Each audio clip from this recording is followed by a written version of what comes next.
பகுதி 1. இயற்கையின் அற்புத பரிசு தாய்ப்பால். குழந்தைகளுக்கு தாய்ப்பால் தான் சிறந்த உணவு. குழந்தைகளின் ஆரோக்கியமான வளர்ச்சிக்கும் முதல் 6 மாதங்களுக்கு தேவையான அனைத்து சத்துக்களையும் தாய்ப்பால் அளிக்கிறது. சத்தான உணவாக மட்டுமல்லாமல் தாய் மற்றும் சேய பல வழிகளிலும் இணைக்கும் ஒரு பாலமாகவும் தாய்ப்பால் திகழ்கிறது. பிறந்ததிலிருந்து முதல் 6 மாதங்களுக்கு தாய்ப்பால் மட்டுமே கொடுக்க வேண்டும் என்று உலக சுகாதார நிறுவனம் பரிந்துரைக்கிறது. 6 மாதங்களுக்கு பிறகு தெரு உணவுகளை தர ஆரம்பிக்கலாம். அதே நேரத்தில் 2 வயது அல்லது அதுக்கு மேற்பட்டவரை தாய்ப்பால் கொடுப்பது தொடரலாம். தாய்ப்பால் கொடுக்கும் போது ஏற்படும் நெருக்கமான உடல் ரீதியான தொடர்பு, அன்பு, பாசம் மற்றும் பாதுகாப்பு உன்னை ஊக்குவிக்கும் ஹார்மோன்களை வெளியிடுகிறது. இந்த சிறப்பான பிணைப்பு குழந்தையின் உணர்ச்சி மற்றும் உளவியல் வளர்ச்சிய முக்கிய பங்கு வகிக்கிறது. பகுதி 2. தங்கம். குழந்தைகளுக்கான நன்மைகள். தாய்ப்பால் அற்புதமான மருத்துவ குணங்கள் நிறைந்தது. அதனால்தான் அது தங்கம் என்று அழைக்கப்படுகிறது. தாய்ப்பாலில் வைட்டமின்கள், தாதுக்கள், புரதங்கள் மற்றும் கொழுப்புகள் என அனைத்தும் சரியான விகிதத்தில் கலந்துள்ளன. இவை குழந்தைகளால் எளிதில் ஜீரணிக்கக்கூடியவை. இந்த இயக்க சூப்பர் உணவு குழந்தையின் நோய் எதிர்ப்பு சக்தியை வலுப்படுத்தும் ஆன்டிபாடிகளை வழங்குகிறது. இதனால் பல்வேறு நோய் தொற்றுகள் மற்றும் நோய்களில் இருந்து குழந்தைகள் பாதுகாக்கப்படுகிறார்கள். தாய்ப்பால் குடிக்கும் குழந்தைகள் அதிக நுண்ணறிவு மற்றும் சிறந்த அறிவாற்றல் வளர்ச்சியை கொண்டிருப்பதாக ஆய்வுகள் தெரிவிக்கின்றன. தாய்ப்பாலின் எண்ணற்ற நன்மைகள் அதை தாயிடமிருந்து குழந்தைக்கு கிடைக்கும் விலை மதிப்பற்ற பரிசாக மாற்றுகிறது. பகுதி 3. தாய்மார்களுக்கான பரிசு தாய்ப்பால் கொடுப்பதால் ஏற்படும் நன்மைகள்.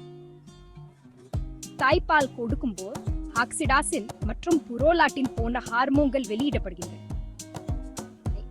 இவை பிரசவத்துக்கு பிறகு கருப்பையை அதன் இயல்பான அளவுக்கு சுருங்க உதவுகின்றன.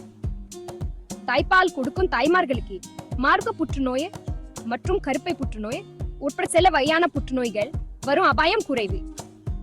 தாய்ப்பால் கொடுப்பது சுடுதல் கலோரிகளை எரிப்பதால் எடைய கட்டுக்குள் வைச்சிருக்க உதவுகிறது. இது மாதவிடாய் திரும்புவதை தாமதப்படுத்தும் இயற்கையான முறையாகும். தாய்ப்பால் கொடுப்பதா ஏற்படும் நன்மைகள் பிரசவத்திற்கு பிந்தைய காலத்தை தாண்டி தாய்மார்களின் நீண்ட கால ஆரோக்கியம் மற்றும் நல்வாழ்வை மேம்படுத்துகிறது. பகுதி 4. தாய்ப்பால் கொடுப்பதில் உள்ள சவால்கள். நீங்கள் தனியாக இல்லை. தாய்ப்பால் கொடுப்பது இயற்கையானது என்றாலும் அது எப்போதும் எளிதானது இல்ல. பல தாய்மார்கள் தாய்ப்பால் கொடுப்பதில் சில சவால்களை சந்திக்க நேரிடுது. குழந்தைக்கு பால் புட்ட முடியாமை, முளைக்காம்புகளில் வலி, மார்பக வீக்கம், மார்பக அழற்சி, பால் சுரப்பு குறைபாடு மற்றும் சோர்வு போன்றவை இதுல அடங்கும். குழந்தைக்கு பால் புக்கட்ட முடியாமை என்பது குழந்தையா தாயின் மார்பகத்தை சரியாக பிடிச்சு பால் குடிக்க முடியாத நிலையை குறிக்குது. முளைக்காம்புகளே ஏற்படும் வலிக்கு காரணம் குழந்தை மார்பகத்தை சரியாக பிடிச்சு பால் விளையாடுது அல்லது அடிக்கடி பால் உக்கட்டாது. மார்பக வீக்கம் என்பது மார்பகங்களில் ஏற்படும் வீக்கம். இது அசைகரியத்தை ஏற்படுத்துவதோடு குழந்தைக்கு பால் குடிப்பதையும் கடினமாக்கும். மார்பக அழற்சி என்பது மார்பக திசுக்களே ஏற்படும் தொற்று. இது வலி, சிவத்தல், வீக்கம் மற்றும் காய்ச்சல் போன்ற அறிகுறிகளை ஏற்படுத்தும். சவால்கள் இருந்தாலும் தாய்ப்பால் கொடுப்பது ஓர் அற்புதமான பயணம். சரியான ஆதரவையும் தகவல்களையும் பெற்றால் தாய்ப்பால கொடுப்பதில் உள்ள பெரும்பாலான பிரச்சனைகளை தீர்க்க முடியும். பாலூட்டும் நிபுணர்கள், சுகாதார வழங்குனர்கள் அல்லது ஆதரவு குழுக்களிலிருந்து உதவி பெறுவது மதிப்புமிக்க வழிகாட்டல வழங்கும். குழந்தைக்கு பால் புகட்ட முடியாமை மற்றும் முளைக்காம்புகளில் ஏற்படும் வலி போன்ற பிரச்சனைகளுக்கு பாலூட்டும் நிபுணர் குழந்தை எவ்வாறு மார்பகத்தை பிடிச்சு பால் குடிக்கிறது என்பதை மதிப்பிட்டு சரியான நிலையில குழந்தைக்கு பால் புகட்டுவது எப்படி என்பது குறித்து வழிகாட்டல வழங்க முடியும்.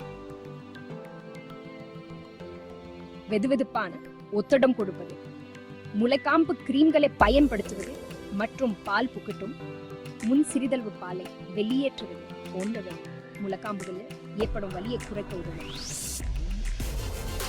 அடிக்கடி பால் புகட்டுவது, வெதுவெதுப்பான ஒத்தடம் கொடுப்பது மற்றும் மெதுவாக மசாஜ் செய்வது போன்றவை மார்பக வீக்கத்தை குறைக்க உதவும். பால் சுரப்பு குறைவா இருந்தால் அடிக்கடி பால் புட்டுவது, தோல் தொடர்பு மற்றும் பால் சுரப்பை அதிகரிக்க உதவும் உணவுகளை ஊட்டுவது போன்றவை பரிந்துரைக்கப்படலாம். பகுதி 6 ஆதரவு அமைப்பு, குடும்பம், நண்பர்கள் மற்றும் நிபுணர்கள். தாய்ப்பால் கொடுப்பதில் வெற்றி பெற வலுவான ஆதரவு அமைப்பு மிகவும் முக்கியம்.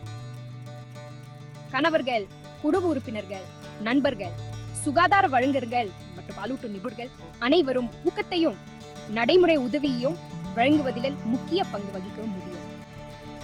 கணவர்கள் உணர்ச்சி பூர்வமான ஆதரவை வழங்க முடியும் மற்றும் வீட்டு வேலைகளுக்கு உதவ முடியும். தாய்ப்பால் கொடுக்கும் அனுபவமுள்ள குடும்ப உறுப்பினர்கள் மற்றும் நண்பர்கள் தங்கள் அறிவை பகிர்ந்து கொள்ள முடியும் மற்றும் நடைமுறை உதவிக்குறிப்புகளை வழங்க முடியும்.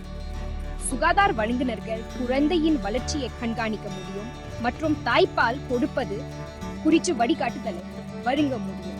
ஆதரவு குழுக்கள் தாய்மார்கள் மற்ற தாய்ப்பால் கொடுக்கும் தாய்மார்களுடன் இணைவதற்கும் சகாக்களின் ஆதரவை பெறுவதற்கும் ஒரு பாதுகாப்பான இடத்தை வழங்குகிறது. பகுதி 7 கலாச்சார தாக்கங்கள், பண்பாட்டு நம்பிக்கைகளை மதிப்புடன் கையாளுதல். கலாச்சார நம்பிக்கைகள் மற்றும் நடைமுறைகள் தாய்ப்பால் கொடுப்பது குறித்த அணுகுமுறைகள் மற்றும் நடைமுறைகளை கணிசமா பாதிக்கலாம். சில கலாச்சாரங்கள் தாய்ப்பால் கொடுப்பதில் வலுவான மரபுகளை கொண்டுள்ளன, மற்றவை வேறுபட்ட கண்ணோட்டங்களை கொண்டிருக்கலாம். தாய்ப்பால் கொடுப்பது குறித்த கலாச்சார கண்ணோட்டங்களை மதிப்புடனும் மரியாதையுடனும் அணுக வேண்டியது அவசியம். சுகாதார வழங்குநர்கள் சார்ந்த தகவல்களை வழங்குவதோடு கலாச்சார நம்பிக்கைகளை புரிந்துகிட்டு அவற்றை நிவர்த்தி செய்யவும் பாடுபட வேண்டும். குடும்பங்கள் மற்றும் சமூகங்களுக்குள் நேர்மறையான தாய்ப்பால் கொடுக்கும் அணுகுமுறைகளை ஊக்குவிப்பது மிக முக்கியம். கல்வி பிரசாரங்கள் மற்றும் சமூக டெவல்கேஷன் திட்டங்கள் தாய்ப்பால் கொடுப்பதன் நன்மைகள் குறித்த விழிப்புணர்வை ஏற்படுத்தும். பகுதி 8 தாய்மார்களை வலுப்படுத்தல், ஆதாரங்களும் ஆதரவு குழுக்களும். தாய்மார்கள் தங்கள் தாய்ப்பால் கொடுக்கும் பயணத்தில் எண்ணற்ற ஆதாரங்களும் ஆதரவு குழுக்களும் உள்ளன. லாலிச்சி லீக் இன்டர்நேஷனல் சான்றுகள் சார்ந்த தகவல்கள், ஆன்லைன் ஆதாரங்கள் மற்றும் உலகளவில் நேரில் ஆதரவு குழுக்களை வழங்குகிறது. மருத்துவமனைகள் மற்றும் பிரசவ மையங்களில் பெரும்பாலும் பாலூட்டும் நிபுணர்கள் உள்ளனர். அவர்கள் வழிகாட்டுதலை வழங்க முடியும். சமூக சுகாதார மையங்கள் மற்றும் பொது சுகாதாரத்துறைகள் தாய்ப்பால் கொடுக்கும் ஆதரவு சேவைகளையும் வழங்கலாம். தாய்ப்பால் கொடுப்பதற்காக அர்ப்பணிக்கப்பட்ட ஆன்லைன் மன்றங்கள் மற்றும் சமூக ஊடக குழுக்கள் மூலம் ஆதரவு சமூகத்தை வழங்க முடியும். பகுதி 9 பயனற்ற தழுவுதல், ஊக்கமளிக்கும் செய்தி. தாய்ப்பால் கொடுப்பது ஒவ்வொரு தாய்க்கும் குழந்தைக்கு ஒரு தனிப்பட்ட மற்றும் தனித்துவமான அனுபவமாகும். இது அதன் சொந்த மகிழ்ச்சிகள் மற்றும் சவால்களுடன் வரும் ஒரு பயணம். உங்கள் உடல், உங்கள் குழந்தை மற்றும் உங்கள் உள்ளுணர்வை நம்புங்கள். தேவைப்படும் போது உதவி பெறவும்.